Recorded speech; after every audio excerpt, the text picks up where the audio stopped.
things almost make sense, and most everything is interesting and mildly unique.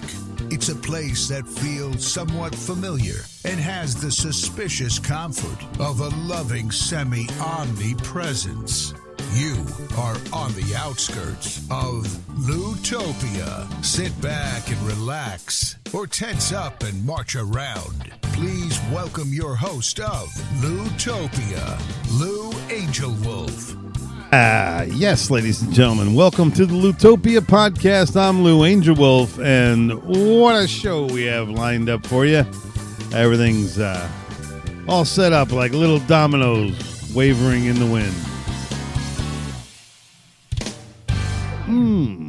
I love that beat. That means go. Ladies and gentlemen, here we are.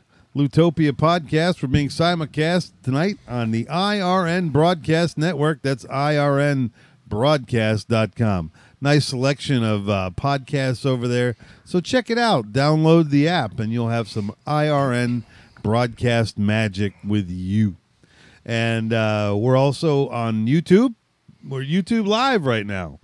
I'm sure we have just millions of people crowding our servers, and that's how that goes. 4. That's not your server. It's YouTube server.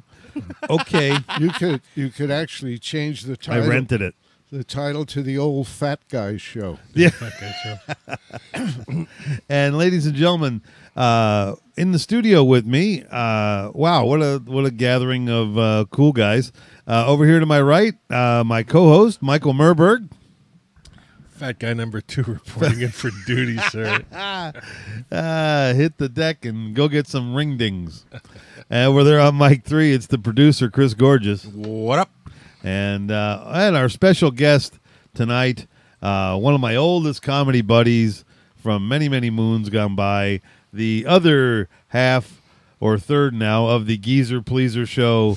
It's Alan Shabowski. Is that that's the name of the show? That's us. We're the Geezer Pleasers. Is that a real thing? Yeah. That's awesome. I was gonna be the ancestor of comedy.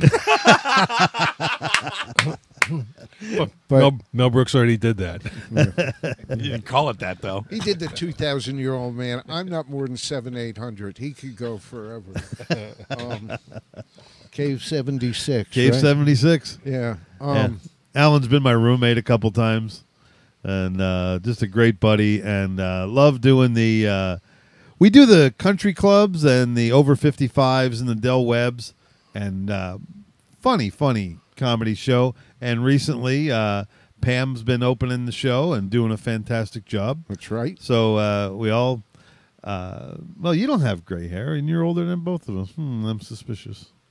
I don't have what? Gray hair. I got a lot of gray hair. Okay, just not all gray It's just hair. not as gray as yours, though. That's true. Yeah, I saw a ghost somewhere. Yeah. Yeah, so It was the alien. it When do I get on the Geezer show? Am I too risque for the show? You're not old enough. I'm 3 years away from being able to move to the Villages. How am I not old enough? Well, I'm gotta be 13 years older than me? moving into the Villages. So So you have to be like way past moving to the Villages. You got to be like a gold member. I'm 100 now. Hey, put your phone on silent. What are you doing over there? Hey, I wasn't expecting a call. But anyway, It's Hollywood. Better take it. yeah, exactly. It's Letterman. Lou, how you doing there? Anyway, ladies and gentlemen, the Loutopia podcast, always about health, humor, and well-being. The second half of the show, we usually have Beth Snyder on, but Beth is on a little personal hiatus, so she will not be joining us. So if you had some pending hypnotherapy questions, they're going to have to wait. Or you could really get into your own mind and answer them yourself. But anyway, we are here, and I watched a show the other night. I binged watched a Netflix special called Wild Wild Country, and it's about the Bhagwan Rajneesh. Are you familiar with him, Michael? Yeah, in Oregon. Out in Oregon? Yeah. Are you familiar with the case, everything that happened with that? Not everything, but yeah, he made. How many Rolls Royces did they get him with? Well, it's a long story. I don't know anything about it. Tell me what the story is. Okay. Here's the basis of it. This yogi from India decides to move to America and create a commune. This sounds like a setup for a great joke. It does. doesn't it? Okay. And then the camel farted, and that was the last we saw of him. And on this commune, he had a E-I-E-I-O. Yeah.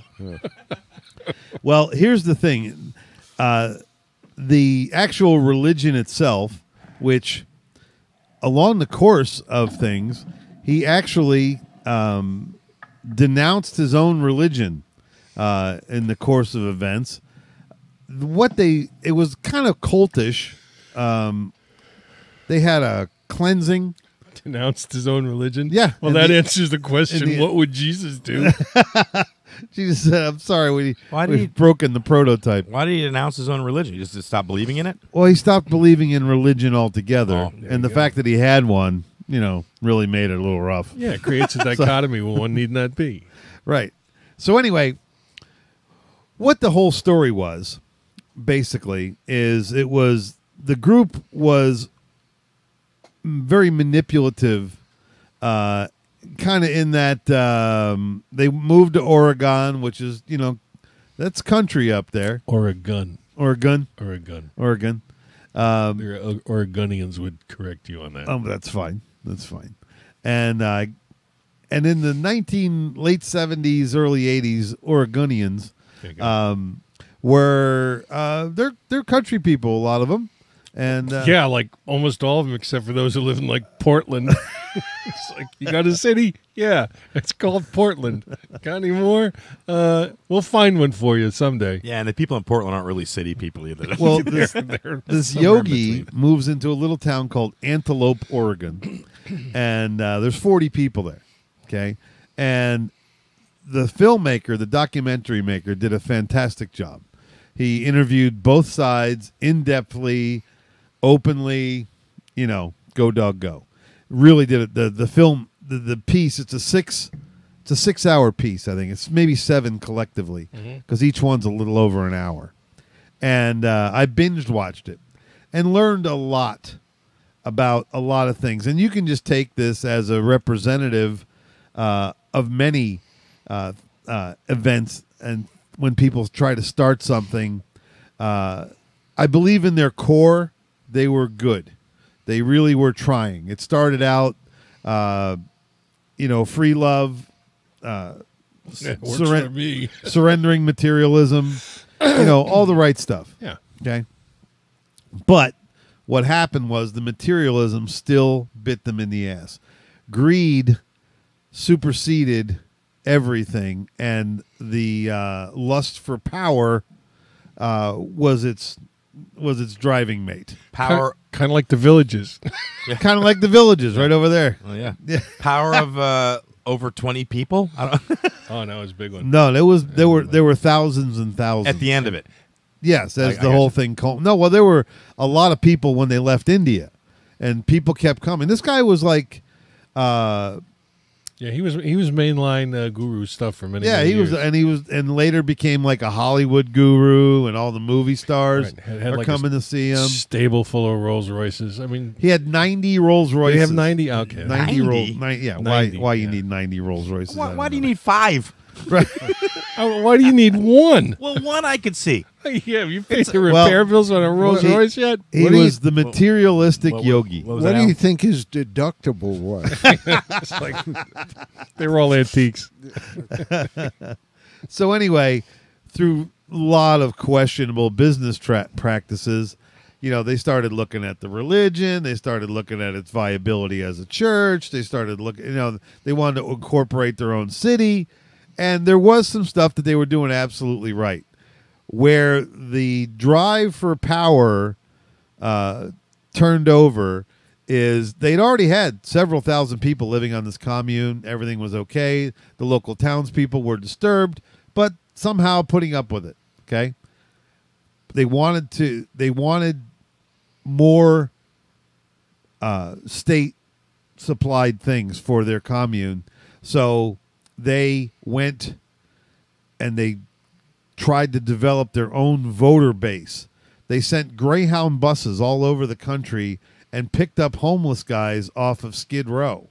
And back then, Oregonian voter laws where if you were in town 20 days and you could produce a residence, you could register to vote. So they bust in their own voters. And then the Oregonian court system said, nah. At the time this was drafted, they didn't have buses, so it's outside the purview of the state constitution. Or something. Just kidding. So anyway. Lawyer joke. Oh, okay. It went right by me. You got to know That's your audience. because you didn't pay a retainer, bitch. So anyway, that was pretty. I'm not gonna be a spoiler guy, and because it's worth watching, and I don't want to give it away. So sell it. So 7 hours. it's worth watching, dude. Just Wow. watch it. Watch it one day at a, watch them one at a time. Alan's calculating the time it's going to take. One Yes. illness at a time. That's great. We watched it in 2 nights, so so anyway, but what piqued my interest was the different spins on both sides of the story, because both sides of the story you felt right for both sides of the coin. You go, oh, these people are trying to do this, and then you look at, oh, well, these people are having to tolerate that. So it was not hard for you to be sympathetic to both sides when you sat and listened to their stories. Well, but when you know what was happening behind the scenes, and that's what this thing exposed, this documentary exposed, was all the maneuvering from the government side and from the what's the You word? call it a church. Cult. Not cult. No, the ashram, from the ashram. Oh, okay. So now we're going to blame the Buddhists, huh? Well, it was just an amalgamation of everything. Right. And what scared them, and there was like a film that what scared the people, there was a film that was put out about this particular cult and its leader, and it showed people like going through like a cleansing where they're yelling and screaming and flailing and flinging themselves on the ground, and to those old white Christians, that looked a lot like demon possession. Yeah, well, more friendly than a hot chai enema. A hot chocolate enema? Hot chai enema. Oh. I have a green tea, please. Well, yeah. Well, he's playing on the word cleansing there. Yeah. Okay, I get it. It's kind of shocking. I don't know how much devotion I could have to a religion that wanted me to throw myself on the ground.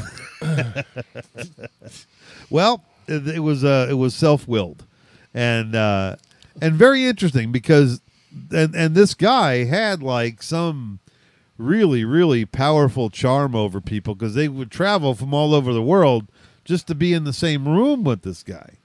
And even the narrator, who was a great attorney, by the way, a really cool guy, he said just to be in his presence was worth all of the trouble of travel.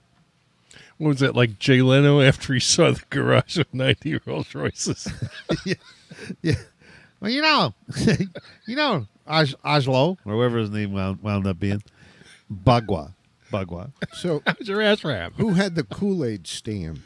Well, there was, and that was what happened too. They got compared to the Jonestown thing, and it was nothing really like that. Okay, but as you got to learn about, there was a lady named Sheila, who was the business end of the whole thing, and she spoke for the Bagua, and the Bagua was in silence.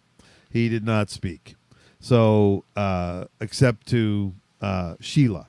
Well, Sheila was quite an interesting individual. I like I said, I don't want to give this whole thing away, but do watch it. But what triggered my thought, and to make it kind of the theme of this show, was when you, like this show here, our intention, the pacifist riot, is for all of us to learn in a small way or in a big way that you can exert wonderful, beautiful energy out into the universe, even anonymously. Healing, love, passion, compassion, empathy. All these things can leave you and your heart and your mind and land on other people that need it. There may be somebody at the end of their absolute rope, and they just, they went in their backyard, they hit their knees, they put their hands up in the air, and they're looking for something, and it might have been your prayer or your idea that lands on them, and that gives them that medication. So us knowing this, and obviously we're taking our time promoting it, and that doesn't bother me because I want it to be original and real and pure. I don't want it to be, I don't care about the money end of it. I don't care about any of that stuff. But what I'm trying to share with fellow human beings on the most innocent of levels is that if we think about each other and we pray for each other and we care for each other and just kind thoughts about one another, will move you further down the road. I don't see to where this would ever change. That's the thing we're going to do, and that's what we're going to keep doing. And all the other stuff, I think in our wisdom, I think we can deflect most of those things. Well, ever since the winter solstice of 2012, the world has been experiencing a spiritual evolution. And so we're going, some would say, from the present density, and we've changed into another, where service to others eclipses service to self. Yes. And I'm still waiting to see more evidence of that. But when you get right down to it, when you do realize it, as you said, that it's all one big thing. Right. We're all manifestations of God trying to figure himself out. Yeah. We're all deities in that regard, and anything we can do to love and help each other is, the purpose for our being here. Sure. So you're right. Well, and what I noticed in this show, and I think these people had a similar idea, but when they blended money and lust and power with their formula of success, that's when it was tainted. That's when it got spoiled, and they lost their vision, and it never came back. It just kept slipping and slipping and slipping, even though the guy's sitting there with 90 Rolls Royces, Right. And it wasn't even a matter of, those are just things that the government seized, and Well, can you imagine them though? I mean, the people of Oregon are there, and they're saying, "We don't want to make this another Utah." right. We know how that goes. And all those parallels came about, and there's some interesting things about the Mormon Church and their parallels to Freemasonry and all that other stuff. It's like they were when they got their charter, it was Illuminati improved. Mm-hmm. Now watch me catch a bullet in the head when I walk out. But Not in this It's neighborhood. okay. Not in this neighborhood. Nope. I think you're safe. Nope. They can't spell Illuminati here. Well, they can. Jake's Nick. No, it's not that kind of neighborhood. I actually spent some time in Salt Lake City, Lou, with Yeah? Mormons, and you know what? There's two kinds of Mormons there. They're called regular Mormons and Jack Mormons. Okay. And a Jack Mormon is, of course, a Mormon with cheese. That's the major difference That's a good between the joke. two. I like that Mormon better. Yeah. well, I understand. And Jack Mormons are the ones that Delicious. they put on. They hang around with other Mormons, but they don't do anything that the Mormons really do. Well, they consider them like Reformed Jews. They're not Right. up to to the major. They're not kosher. Yeah. Well, I had a Mormon cousin. He's a little bit younger than I am. I've got Mormons in the family, and they're all in Salt Lake. And I go, I'm on the phone with him, and he goes, hey, I got excommunicated by the Mormon Church. And I said, was that because you were like openly gay? And he said, no, I just refused to pay my tithe. They were okay. They were okay with the gay, but when I didn't pay him any more money, I was out. Well, and hence that's the gist of what I'm saying, is all these puritanical movements and people, many people, myself over and over again, and many people I know, they literally get to the end of themselves. They don't know what to believe in anymore. They don't know. And it was amazing when I'm watching these people like look at this guru, and I mean, absolutely captivated, and I mean, in a trance, just to come look at this guy, just to be in the same room with this guy.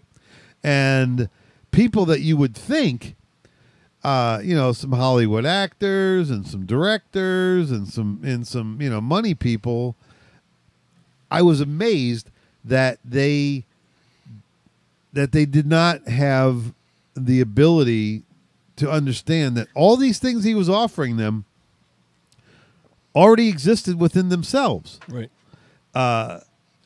Except for critical thinking. Kind of missed that one. Yeah. And still today, I mean, and I think that's probably why I'm not a loyal member of a church or a congregation right now. And I have been in the past. I've been a good guy to have on your team. I did my tithes. I did, duty, service, helped one another, did every exercise or mission that they did, and happily, with love in my heart. The thing that I notice is you can still do those things without the governing group. You can still be kind. You can still be generous. You can still be helpful. You can still, if Mrs. McGillicuddy's hedges are past the city limits, you can stop by and trim them. You don't need to have a prayer meeting about it. You don't have to bring it up at the Wednesday night supper that you're going to go trim Mrs. McGillicuddy's hedges. Just go do it. Just go do it. And I think that's what's happening with a lot of us now, because we've seen the plight and the ploy of organized religion. And again, it's this same story over and over again. It all starts out with a wonderful idea. Everybody wants to love one another and be good, but then the business of life steps in. Yeah, once it's kind of like the birth of a small dinosaur.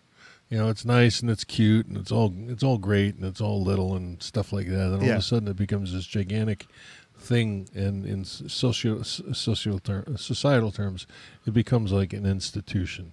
And once the institution is there, every institution can be dissected in almost the same way. Yeah, yeah. Now, Alan, you've done years and years of soul searching, and you and I have had really, really deep conversations. But I know you're truly a loner kind of a guy. I mean, you live by yourself. You're one of the great. No, I mean, it's serious. I'm not laughing at what you're saying. I'm laughing at his face. He's like, yeah. His face. I can hear the coyotes howl already. But he does his stand-up comedy. He books himself, and I mean, you're a very, very independent guy. You're very, very spirit-filled. But I noticed that you don't join. You don't go to churches. You don't go to prayer groups. I'm not a joiner, and I'm not a follower, and Right. I don't think believing in God has anything to do with religion. Right?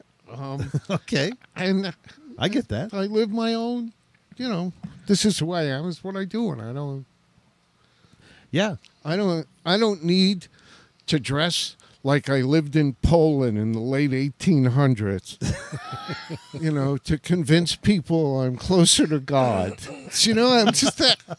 Well, that's always been my thing, Al. I think I'm a lot like you. I'm like, I don't have to follow your rules to feel close. And I've said this on the show a couple times. My favorite quote is, "My belief in God lies in my wonder of the universe." It's Albert Einstein. It has nothing to do with religion. It's just Nothing. you're aware Yeah. of a bigger picture. Who knows what it is? I don't need to label it what you label it. I think you're in the same place. So I'll do my thing, you do your thing. Yeah. You know. Right. And of course, if you want to lay some sort of governance on it, you should say, you do your thing, you do my thing, but let's do no harm to others. Yeah, right. No, well, obviously, that's I think Well, for I most mean- people, it's a given. Do you know? No, it's when, not. When I look at like the, Hence the topic of the show. For intelligent people, it's a given. the Pope and the Ayatollah and Hasidic Jews, you know, if there was really a God, he'd never let people dress like that. You know, he'd say, here's $100, go to the Gap, buy a pair of pants and a couple of shirts. You're fucking embarrassing me, okay? We want better next time you come to the Vatican. Yeah. Yeah, well, you know, and when you look at all that priestly garb, all that stuff is absolutely rooted in paganism and Well, and superficialness and all that yeah. shit. Money-driven crap. Look at the gold, shiny stuff. well, even the hat that they wear, the Dagon hat, That big-ass thing. is Aretha Franklin wouldn't wear that hat. She'd do her hair like that, but she wouldn't wear the hat. Wouldn't wear the hat. I'd love to see that hairdo. Could you imagine? That'd be great. RESPECT. Get on your knees and pray. Well, what I think the thread of what I'm trying to get at is, and part of the mission of this show, and the reason that we do this presenting every week or so, is if you can draw one step closer to realizing that you're part of this beautiful oneness. You are just as much a part of this world as the tree in your front yard, the dolphins out in the Gulf, the billy goats and the whatever, the birds, whatever, everything is all one thing. And the fact that we, in our own little way, when we put up energies of resistance and we cause pain and we cause trouble, it detracts from the overall energy of the planet, and that's what happens. I notice as you get older, like I can't put up with harsh vibrations anymore. You know, I mean, I really start isolating myself from them. Like a few weeks ago, or a few months, actually, probably last year. And Your memory's going, your Louie. memory starts to go. How time flies when you're in awe. Yeah. Right, but I had to stop. Oh, I know what it was. I had to stop and visit a guy who we actually had. There was really some documentation. It wasn't a drug deal, like I do drugs, but Or documents. There was documents. I swear it was, and the guy was in a disco, and the 7 minutes I was in the disco waiting for this guy to bring back this notarized piece of paper, it was harrowing. I looked around, man, and it literally. I mean, I'm getting old, I guess. It was like the bar scene in Star Wars. Yeah. You know, just the way everybody was behaving, and it was so primal. And in my younger days, I might have thought it was beautiful, but as I'm older and I see that all of that type of activity really doesn't get you very far, it gets you tired, is what it does. And but just the way the people were being, and the arguments and the yelling and the pointing and the screaming and the alcohol, And not to mention the alcohol. the alcohol, man, what a kicker that whole thing is. And well, what I'm saying is, when you find like this nice, when you find those moments, and I get to meditate a fair amount. I pull over and I just meditate in my car several times a day. Traffic will get overwhelming, and I'll just go, you know what, it's time for me just to stop and step out of this for a little bit. Mm-hmm. And you pull over into a safe place and you just close your eyes, take some deep breaths, and you recenter. And when you have that kind of silence or whatever it is, other things, when they come in, are so disruptive. And even if they're trying to be beautiful, they're still disruptive.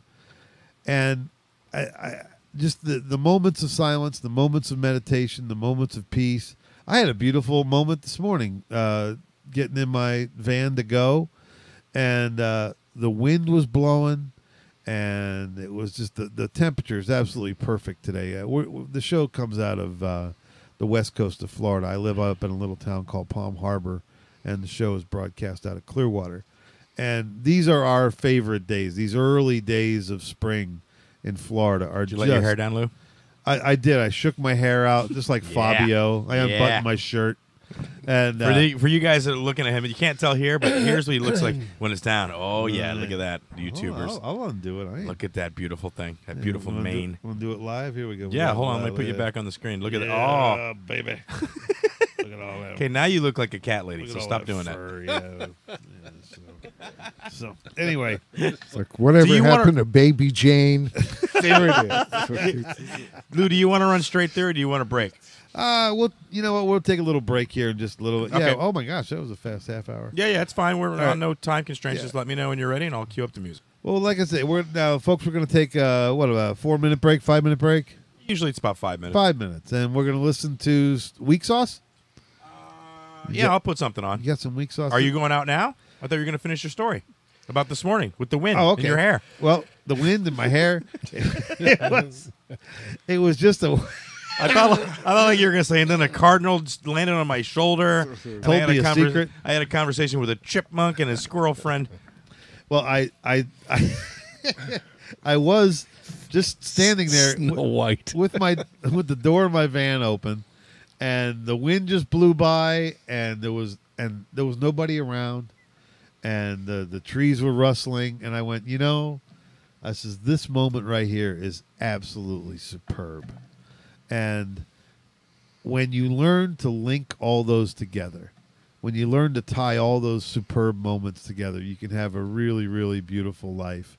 And, I cherish them because there's times where I'm, negotiating business, I'm doing paperwork, I'm fulfilling forms and agreements, and it's, challenging.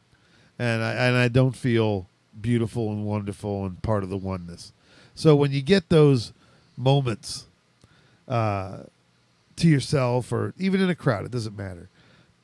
I think what that does is it conditions you to be more equipped to find those moments when you're stressed out, when you got all this paperwork in front of you, when you've got deadlines and things to do. I think you can draw back from that energy that you were feeling that moment and pull it back into yourself and remain calm and keep moving forward. So that's what we like to do around here. Remain calm, keep moving forward. Ladies and gentlemen, you're listening to the Loutopia podcast. We're simulcast live tonight on the IRN Broadcast Network. That's irnbroadcast.com. And, of course, we're on the YouTubes, like we affectionately call it around here. The show's going to wind up on Podomatic. And what's the other one, Chris? I think it's going on iTunes. iTunes, too. Hey, give it a listen. We'll be back for the second half of the story behind the story.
things almost make sense, and most everything is interesting and mildly unique.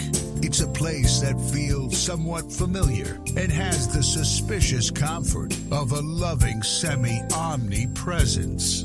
You are on the outskirts of Loutopia. Sit back and relax, or tense up and march around. Please welcome your host of Loutopia, Lou Angel Wolf. Yeah, baby. Back for the second round. Welcome, everyone. I'm Lou Angel Wolf on the air with Michael Merberg, Chris Gorgeous, and our special guest, Alan Shabowski. Longtime comic buddy of mine. Really, really funny guy. And I always say this when I'm working with Alan. I say he's one of those guys that actually won the $10,000 on America's Funniest People. Why do you lie like that every time we do? It's not. It's a true story, isn't it? No. That's an old intro that I you don't gave know where me. I never gave you that intro. Oh, I never did. no. I never do that. All the intros. I've been on MTV and ABC. I've been on a lot of No, I stuff, haven't, though. but They just throw it out there. Yeah. Like, didn't you Really, win America's? that's not true. No. That's funny. Lou I this whole could've time is sworn. bragging on you. I just last Friday night when we were Right. you got up and you introduced me with that, and I thought, where the hell did he get that? Where the fuck did that? I do have an imagination, You know? but I remember. Yeah. He wants it to be true. I do want it to be on true. America's Funny. I was on America's Funniest People. Oh, Yeah, maybe me that's too. but it. I didn't. I just told a joke. But Yeah, I me saw too. you on TV telling a joke, On America's On Funniest America's Funniest People. and I thought you won the $10,000. People. With one joke? Nobody told me. Well, that's right. That's what. Yeah. Because they had It's the Mandela the, effect. the big prize was for the funniest joke. So, Yeah, I did that in a mall. do you remember the joke you told? Yeah, I think I do. Go ahead, let her rip. Okay. So this priest stands up in front of his congregation. He says, I'm the priest of this congregation, and I could really use your help and support because I only make $150 a week. And everybody says, amen. They pass that, and they put money in it. And then the bishop stands up and he says, and I'm the bishop of this congregation, and I could really use your help and support because I only make $250 a week. And they pass the thing, and everybody puts money in it. And then the organ player stands up and he says, and I'm the organ player of this congregation, and I make $1,000 a week. And there's no business like a show. That's exactly right. That should have won. I don't know. I'm still going to tell people that, though. 100 years ago. A 10 Yeah. grand joke. That's a 10 grand joke. That's a $10,000 joke if I ever heard one. Well, ladies and gentlemen, you're listening to the Loutopia podcast. We're simulcast on the IRN Broadcast Network tonight. Our buddy Mike Peter over there doing a fine job. Investigate the IRN Broadcast Network if you got time. IRNbroadcast.com. He's got lots and lots of great podcasts over there. And he really is an artist's friend. He's been sticking with me forever and a day. We met years ago. Mike and I were, he was my board op at 1040. And Kevin Rogers and I had a show called The Inside Joke Show, and it was promoting local comedy and comedy bits. That was a very funny show. We really had some great stuff on there. And Mike was our producer, and then when I got back into this, I looked them back up, and, I've had some shows on Tan Talk, and It's Later Than You Think, Big Picture Radio, and just we keep going. We keep going, and here we are, and our going into our third year of Loutopia. I think in August it's going to be 3 years. You're digital now. Golly, if I could just get into reruns. You get syndicated first, man. Oh, that. Yeah. Okay. Well, I don't do things in order anyway. But anyway, folks, we're talking today about kind of the story behind the story. what is broadcast to us. Now, you know, I've been watching, Michael, and I know you're a very intelligent guy and you've studied a lot of things. But I've been watching on the YouTube. There's a lot of posts about that we've never actually been to the moon. Mm-hmm. And I tell you what, some of the arguments are compelling. Like, yeah, that looks fake. Yeah, that looks like we didn't do it. Yeah, well, What do you think? 50-50. That's where I'm at too. You know, That's where I'm at too. Yeah, but the pictures and the videos that you guys see, because I'm on the side of I'm sure it's not that difficult to do, considering what we've done. But the pictures you saw too back then, they were crappy because the technology was crappy. Well, That's logic, right? dude, That's logical. you know, Yeah, but they say like the shadows were in the wrong places. Right. yeah, and there's wind. I'll tell you the reason why I believe that we've been there. Okay, because 3 of the astronauts came back and said they saw large grays on the ridge of the crater with a ship that was larger than ours. Yeah, they did. Wow. Yeah, Yeah. and without that kind of transmission that's been blocked and edited and excised from all the NASA stuff, that's why I believe that they're there. And once again, I'm involved with the Edgar Mitchell Foundation, and That's true. you know, So, Mike, do you think that the stories about not being there were created by the people that don't want you to know that they were what they saw when they were there? well, to the extent that Steven Spielberg was involved with some of this stuff, which No, that you was, can read around, you know. No. It was what's his face? George Lucas. No. Kubrick. Stanley Kubrick. Yeah, Kubrick there is you go. actually That's credited pretty good. with having filmed the footage. They say that he was employed by NASA. He did the footage because he had done 2001: Space Odyssey, and they were so impressed with that film. They were like, "Well, this you can make it look real." It might have been. I didn't know any Oh of yeah, this. well, check out the documentary Room 227 on Netflix. It's amazing because it talks about The Shining and it talks about NASA and all the stuff that Kubrick was hired by NASA. You know, it might have been like this. It's like, do you have any idea how much it costs to send somebody to the moon? You know, we could do this on film. And Right. tell everybody Right. we did for a whole lot less. Right. And with them cutting our budgets the way we do, and Well, it wasn't I think even- it'll fool the Soviets. But here's the thing. Yeah, they were in a race against the Soviets, so they were trying to get something done before the Soviets did. Did the Soviets ever get there? They got into space first. They didn't land on the moon first. They got, what do you call it? Have they been on They the got into moon? orbit. No, You they've know. been in orbit. They landed stuff there. Right, but not a man. Not Not a a person. man, And they yeah. had been they got into orbit before Okay. we did as well. All right. Here's the big wrench in the gears for me. All right, this is 1969. Okay, they say we went to the moon, we walked around, blah blah blah. Okay, there's one of the NASA scientists is on tape saying, "We lost that technology, and it's too much trouble to recreate it, so we're not going back to the moon." yeah, that's insanity because that's like saying, well, geez, I lost my adding machine and we I'm sorry, we can't add and subtract Because anymore. it had the magic numbers in it. That see, when you say shit like that, I'm like, I mean, I've been a bullshit sniffer my whole life, and that smelled a lot like bullshit to me. Oh yeah. Well, and here's the other thing too. I watch some of the flat Earth stuff, yeah. and I'm going, they got a point there. They got a point there. But still, I can't dive all the way in. Well, there's aliens on the moon, Okay. but Trump is going to build a wall.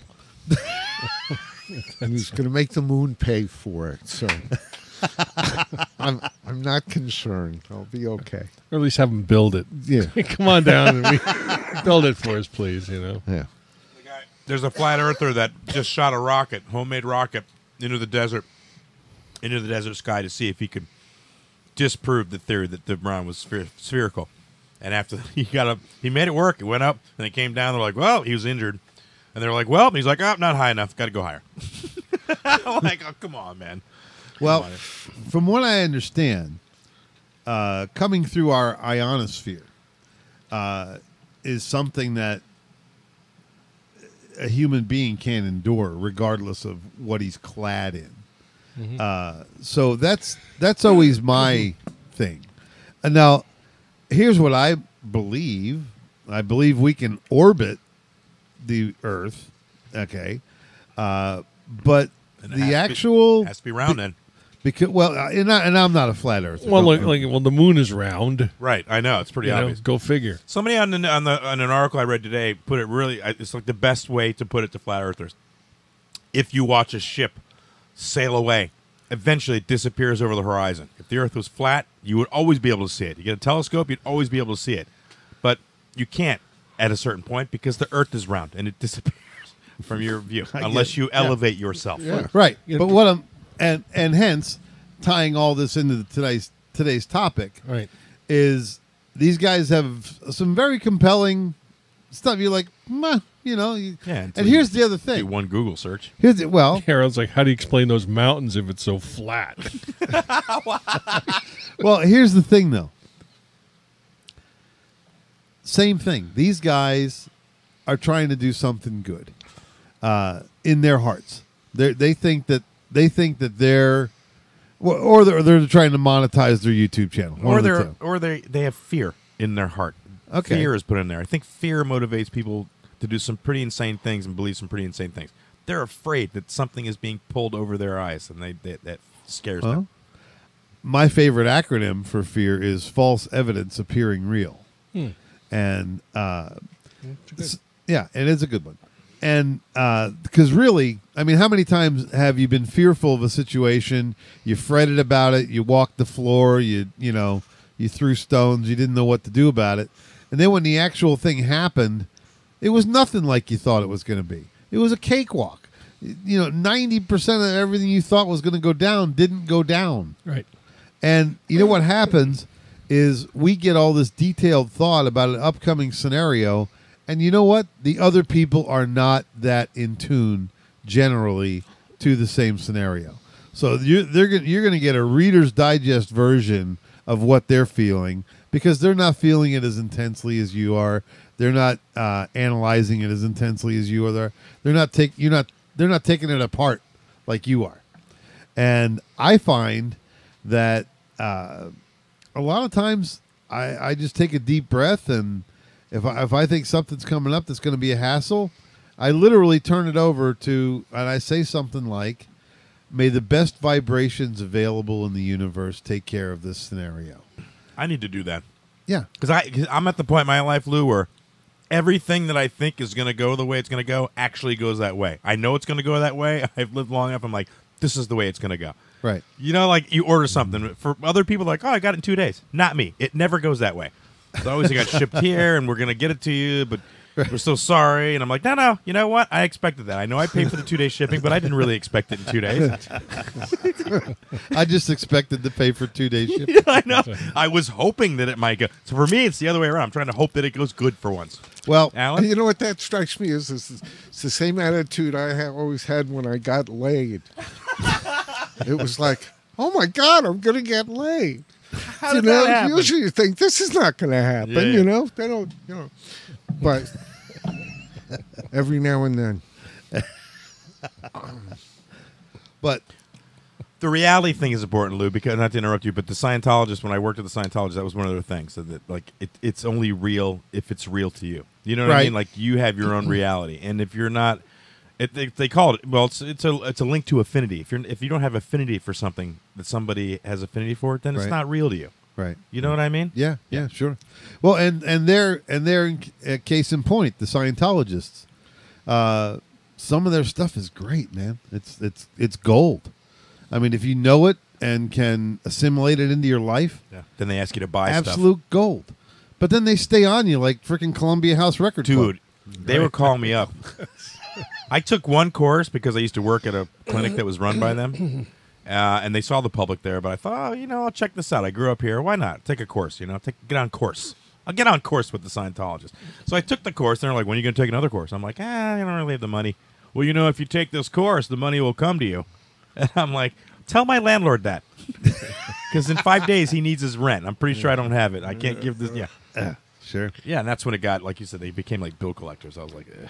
Yeah. Well, and you know what? That's what makes everything ugly. because see, and that's where I think our effort is very, very pure, because we're offering literally the most unoffensive core truth of the universe, and we're just trying to amplify it a little bit. It's going to exist and thrive without us, but this is where we feel compelled to put our energies, and letting everybody know that the element of love is in every single thing. It's in every blade of grass. It's in every tree, every cloud. It's everywhere. It's in this cat over here. It has everything. It just ran away. It has everything. Has this wonderful. Thought I had to break out the love spray gun. The love spray. Everything has that wonderful beam of pure light from the Creator, and the Creator equips everything on this earth with access to absolute pure love. What do you think of a 3-day-old taco from Taco Bell? You think that there's love in that taco? Yes, there is. At the bacteriological level, it's just starting. And I'll prove myself right. You throw that thing out in a parking lot, Yeah. the buzzards will be on it in a couple of minutes. That's so there's love? It is love. The Creator needed to feed his buzzards. That's hunger. No. Lou. Yeah. No, it's the buzzards. They needed to eat. They could have went to Wendy's across the street. So anyway, But it's fresh. They don't like fresh. they don't like fresh. This isn't nearly rancid enough. But so what I'm saying is that beam of love that's in everything, and when you recognize that, and when you take that into your heart and your soul, and you want it, and that's what the Loutopia thing was all about for me, is I wanted to just, if I could just make some person somewhere at some time love a little bit more than they did before they met me, before they heard the show, before anything, then I'll count it all joy. I'll count it all joy and consider it a success. And then if they have, and if they have a friend and a friend has a friend, and if it gets bigger, great. But I just wanted to say that it's that one simple thing that you can't charge for, that you can't advertise as yours. All you can do is point at it and share the wonder. And really that's all you can really do, because that's about as close as you're going to get on this earth to an absolute truth. The element of love is in everything, and you have access to it. And as much as you want, as much as you will allow, you can just become a complete power beam of love if you let yourself do it. There's nothing really, really stopping you from it. And people go, yeah, what about people in prison? Or what about? Okay, it's still accessible to them. It's still accessible to them. And that's what I was talking about before, was those beautiful little moments where you feel the breeze, you're thankful for your breath, and you know that you're alive and you're part of this one thing, even if it's just for half a minute or so. Yeah, it's like the Shawshank Redemption, the roof scene. Yes. Yes. Just They're take a having minute. some suds. Yeah. And I think the more refreshing part was when he crawled out of the sewer in the rain on the other side. Thank God it was raining. Thank God it was rain. Could you imagine not going through the rinse? But anyway, still one of my favorite movies. Either that or he had it figured pretty good. Don't you think? Yeah, It's it was- going to be raining when I get to the other side. It was an amazing story. It was really well written. I don't know who wrote that, but Good movie. Yeah. yeah. I watch it often. Do you? I watch it a couple times a year. Hmm. It's just it's worth it. It's worth it. And Green Mile, same way. Mhm. So, ladies and gentlemen, on the Loutopia podcast, we're opening up our hearts and our minds and our ideas for you, and you're welcome to them. Take them as far as you want. Grab them. Keep spinning. Whatever you want. Take as much as you like. And what I'm saying is, that's the one thing in the world that I know that nobody can take from me. If I got into a bad situation and I was being hurt or punished or tortured, I might lose sight of that wonderful clarity and that breeze in the parking lot. But you know what? I can get back to it. And you tie your soul to that post. And in that post is where the light is. So we all have that. And we came down here perfect. We landed on Earth. Whether we got to choose our parents or not, I don't know. Or whether we were just part of the light and energy exchange. Well, what do you think about that? What do you think about the beginning of life, Michael? Well, I think some of us get to choose how we are born and the families and the groups that we're born into. Yeah, I think that's kind of the gradient of extension. Yeah. Yeah, I do. Otherwise, it's kind of random, and the reason we get to select that is because we go out and and preach the word of love. Yeah, well, there you go. So maybe that's what I'm trying to do, is move up the ladder a little bit. Yeah, I think you can. We go from one light density to the next, and that also kind of dovetails with the UFO thing too. I have my own theories in that regard. I think Go ahead. I think these entities that appear are from different densities and dimensions, and they get there. And I'm not alone in this belief. I've done a lot of reading on it. Sure.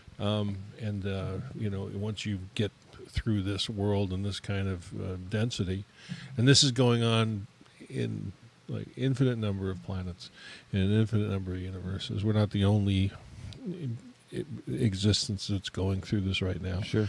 You get to the next level, and you continue to get to the next level until you actually become the light and the unity with the infinite creator once again. And that's the trail back. And it may take eons and eons and eons to get there. And there may be other reincarnations as other beings and other planets and other existences that are similar to our own, because there's a blueprint for creation in the universe, and one universe might be a little bit different from the next. We're iron based, and there may be a copper based universe. So beings are going to change based on the materials that they're left to evolve from. But I think that's where we are, and I think that's where we're going. And when these entities appear, and we had a very successful CE5 with Nancy Dutetra last week, and I'll talk to you about that. But yeah, when they appear, it's like they're coming out of nowhere, but they're not. They're there, and the transference between that dimension or density into ours is nothing for them. That's how they can show up on on a way in a prayer. That's beautiful. Now, do you think that they're always there, and we just get to a point where we can see them? Yeah, meditation is actually the key. It's the key to so much in life. It's the key to happiness, and it's the key to communication between us. Right. It's the kind of peace that it produces that creates the kind of loving being that so much of us aspire to be and need to be. Right. So, yeah. Well, Alan, I know one of your teachers is a guy named Bashar, who's channeled by Daryl Anka. And you're very familiar with his work. In fact, you gave me a book that I cherish, that I've had, and it's his writings of the origins of the universe. Mm-hmm. And so, how do you feel? What do you think about? How do you think life starts? How do you think you wind up down here? You're an expression of all that is. You're one more life that all that is wanted to live, one more person all that is wanted to be and then became, one more viewpoint all that is has of looking at itself. Yeah, absolutely. And you're not separate. You're part of and one with all that is, which would be the definition of integrity. I'm not talking about a moral judgment. I mean the fact that you're in it. This is it. It's one thing. You're a part of it, and so is everything else. Right? You're not any sense of separation you might feel is an illusion. Like the earth is flat. Right. Okay. It's an illusion. Sure. And you got to realize that, anybody you meet, anything you run into, anything, whatever, it's all part of it. And it's there because you put it there. It's true. Well, and how much of it do you think is an illusion? And is there? It's all an illusion. If it's all an illusion, okay. If it's all an illusion, where did it originate? I heard it explained this way: it's all an illusion, except for your experience of it. Your experience of it is real. Mm-hmm. Yeah, Okay. the world was born for you when you were born. Right. Without you, there would have been no world. Okay. Yeah. Like the butterfly effect thing. You had to be here. Tree in the forest. Yeah. Like a tree in the wind. No, and if a tree falls, there's nowhere here to hear it. It doesn't happen, does it? Doesn't exist. So if you're here and you're experiencing, then that's what exists. What was that? Jack Grayman's comic was Jack Grayman. He had a line. He says, "If a tree falls in the forest and nobody hears it, is a man still wrong?" Yeah. Right. or if a tree falls in the forest, nobody hears it. Like, who really gives a shit? You know? I mean, really. I mean, actually, if a tree falls in a forest, yeah, there is a cause and effect and a chain of things that it creates in the universe. There's, let no fallen tree go unnoticed. Well, I think it always makes a noise.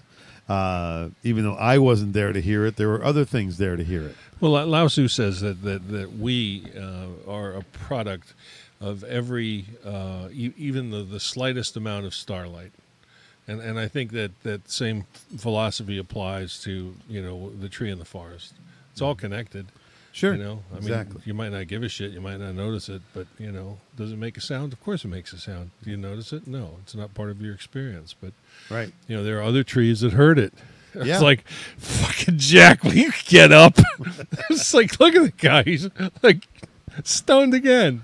Well, one of the beautiful things about trees is trees are smart, and trees know when another tree is ailing, and they will reach out their roots to hold roots with another tree and help heal it, send in healthy energy into that tree. And they'll sing to each other. You know that poem, I think that I shall never see something more lovely than a tree? Yeah. I always wondered, what, the guy never saw tits? Yeah. Yeah. Yeah, there's some great tits in the world. Yeah. Or Some badass trees, though. It was written by a 4-year-old. It's a little hard to nestle into a tree, though. To be received into a tree's bosom isn't quite as comforting. Tell me about it. You know, a tree probably knows everything it needs to know. It knows hot from cold, wet from dry, windy from not windy, and, doesn't have a lot to say. Well, yeah. But it's conscious. It is conscious, yeah. Yeah, and maybe ascended. Maybe being a tree is way past being us. Or on its way. Yeah, sure. Yeah. But you know what? The thing that I every week I think about a topic for the show, and I try to keep them as original as I can. But I think, man, is there anything on this earth or in this universe like the self of human being? We are so self-encompassed that, I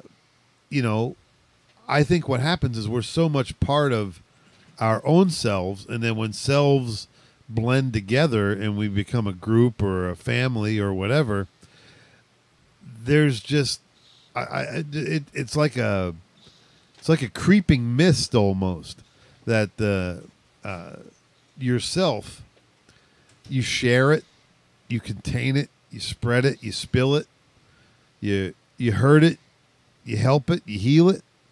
You're always working on this self. And I know some mystics say that you have to, shed away all from yourself, clothing and trappings, and eat enough food to survive, to truly find your cleansed out self. Well, you got to separate self from ego, too, because the two are different, and unfortunately the limitations of language make them synonymous so much. Yeah. So it's the same thing with compassion. compassion for others is incomplete until you've learned compassion for yourself. And once you've learned compassion for yourself, then your compassion for others can be complete. And that shouldn't be any sign of egocentrism or selfishness. That's just the way it is. You cannot complete the loop without the self-compassion. Amen. And that's a strong enough note to button up this big Loutopia, ladies and gentlemen. We thank you so much for spending your time, and I mean that from the bottom of my heart. The fact that you're sitting here listening to the show, it's an hour and 10 minutes long now. My God, I'm in awe of you to want to listen to us.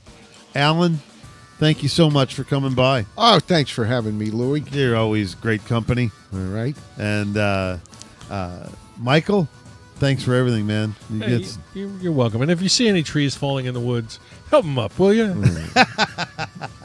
Chris. Yes. Dude, you did a great job again. Thank you. And subscribe this channel. Like the video. Subscribe to Lou Angel Wolf's YouTube page. Yeah, that'd be great. Would you just subscribe to it? I'm not that hard to get along with. I will be no bother in your inbox, so to speak. Ladies and gentlemen, this is the Loutopia podcast.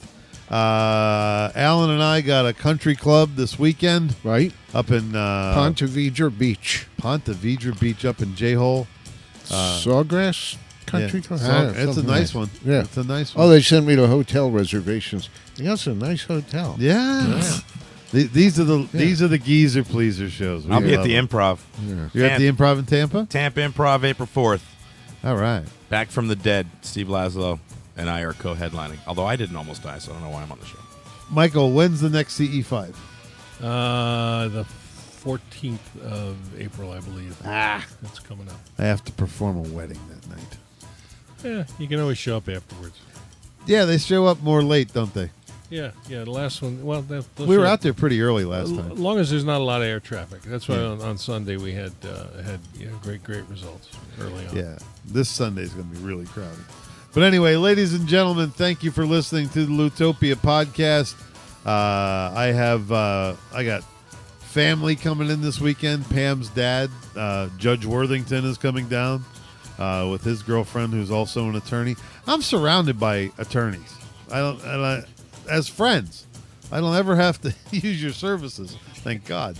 But I have a lot of attorneys who are my friends, and